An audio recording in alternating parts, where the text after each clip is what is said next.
Il fut un temps où je pensais que l'amour et l'attachement étaient une seule et même chose. Puis les années ont passé, les rencontres aussi, et j'ai commencé à me demander si ce que nous appelons parfois amour n'est pas en réalité un mélange bien plus complexe d'amour, d'attachement, d'habitude, de projection et parfois même d'illusion. Bonjour à tous et bienvenue sur la chaîne Le Monde des Petits Colibris.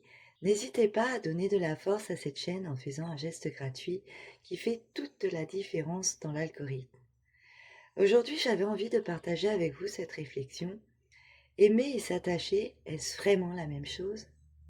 Pendant longtemps, je pensais que lorsqu'une personne me manquait après une séparation, c'était forcément parce que je l'aimais. Cela me semblait évident. Après tout, si l'absence fait souffrir, c'est bien qu'il y a de l'amour, non? Et puis avec le temps, j'ai commencé à observer ce qui se passait réellement en moi. Et j'ai découvert quelque chose d'intéressant. Parfois, ce qui me manquait n'était pas uniquement la personne, c'était aussi sa présence, les habitudes que nous avions créées ensemble, les projets que nous imaginions, et parfois même la version de moi qui existait dans cette relation. Parce que lorsqu'une relation se termine, ce n'est pas seulement une personne qui s'en va, c'est aussi un quotidien, des repères, une façon d'être au monde. Et parfois, ce que nous pleurons n'est pas seulement l'autre, nous pleurons aussi ce nous qui n'existe plus. Avec le recul, j'ai compris quelque chose qui m'a beaucoup aidé. Les projets que nous construisons à deux n'appartiennent pas vraiment à l'un ou à l'autre, ils appartiennent à la relation. Ils appartiennent à ce nous.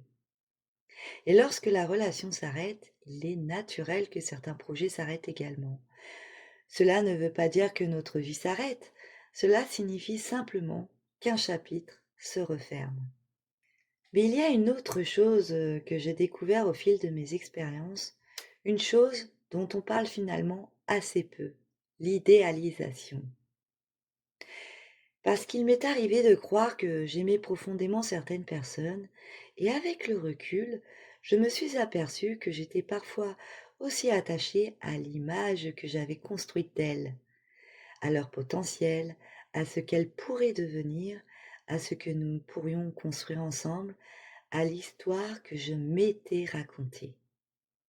Et je crois que nous avons tous déjà vécu cela, rencontrer quelqu'un, voir ses qualités, puis commencer à imaginer la suite, à imaginer ce que cette personne pourrait devenir, à imaginer ce que la relation pourrait devenir.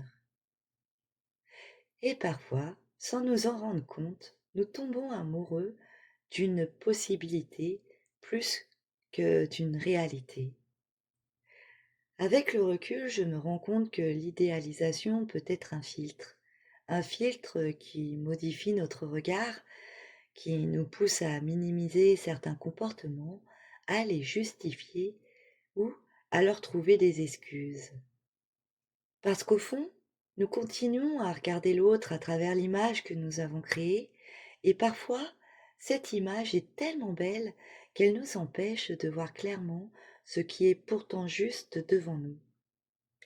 Certaines relations m'ont appris que l'amour ne consiste pas à aimer ce que l'autre pourrait devenir, il consiste aussi à voir qui il est réellement aujourd'hui. Je me souviens notamment d'une relation où je me suis retrouvée dans un rôle que beaucoup connaissent, le rôle de la sauveuse.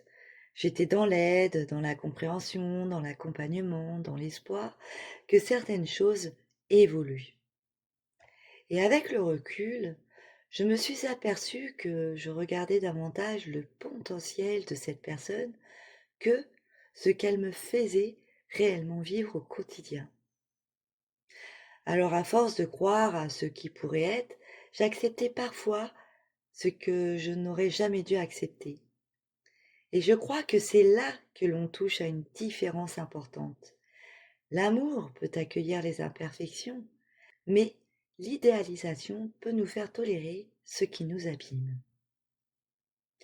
Aujourd'hui, lorsque je regarde mon parcours amoureux, je constate que ma relation en séparation a changé.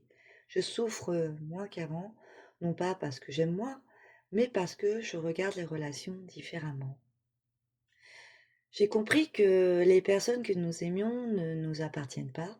Elles marchent un bout de chemin à nos côtés, parfois quelques mois, parfois quelques années, mais elles restent libres. Et je crois qu'aimer réellement, c'est aussi accepter cette liberté, même lorsqu'elle nous confronte à la séparation, même lorsqu'elle nous fait mal. Il y a peu, j'ai vécu une relation qui illustre parfaitement cette réflexion. Une relation qui a réveillé quelque chose de très beau chez moi, notamment mon amour pour la musique. Cette personne a rallumé une flamme créative que j'avais un peu laissée de côté. J'ai eu envie de retrouver mon piano, de créer, d'explorer à nouveau cette partie de moi. Et pourtant, dès le début, il y avait quelque chose d'étrange, une intuition, comme une petite voix intérieure qui me disait que cette personne ne resterait probablement pas dans ma vie. Je n'avais aucune raison logique de penser cela, c'était simplement un ressenti. Et malgré cela, j'ai vécu la relation, je l'ai pleinement vécue, je ne me suis pas empêchée d'aimer, je ne me suis pas empêchée de partager, je ne me suis pas empêchée de créer des souvenirs, parce qu'à ce moment-là, ce qui comptait n'était pas sa durée, c'était ce que nous étions en train de vivre. Et peut-être que c'est là l'une des plus grandes différences que j'ai découvert avec le temps. L'attachement demande souvent combien de temps va-t-il durer, alors que l'amour demande plutôt que sommes-nous en train de vivre maintenant. Aujourd'hui, je crois que l'attachement cherche parfois à retenir, alors que l'amour sait aussi laisser partir. Non pas parce qu'il est moins fort, mais parce qu'il respecte la liberté de l'autre autant que la sienne. Peut-être que grandir ne consiste pas à aimer moins, peut-être que grandir consiste à aimer avec davantage de lucidité, à aimer sans posséder, à partager sans oublier, à voir l'autre tel qu'il est et non tel que nous espérons qu'il devienne. Et peut-être qu'aimer réellement, c'est savoir remercier une histoire pour tout ce qu'elle nous a apporté, même lorsqu'elle n'était que de passage.